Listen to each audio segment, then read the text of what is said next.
करने वाले से, ठीक है। अगर मैं करूँगा तो भाई अपने लिए मैं तैयार करूँ, अपने लिए तैयारी करके रखूँ। मैं जो खड्डा खोद रहा हूँ ना, मेरे लिए डबल खड्डे खोदे हैं भाई, ठीक है। उसको ये नहीं पता था, फिर वो लड़का क्या नाम है उसका, अच्छा था वो भी कम से कम बताया, मेरे पास नाम यार, मैं जल्दी में वीडियो बना रहा हूँ ये।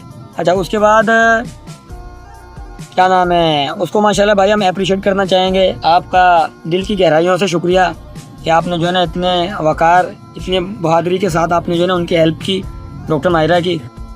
इन भाई की वजह से भाई वो इस वक्त खतरे से बाहर है, मतलब जो है ना जान की बाजी। अल्हम्दुलिल्लाह अल्लाह रब्बुल इज़्ज़त ने उन्हें ज़िंदगी दी दोबारा से।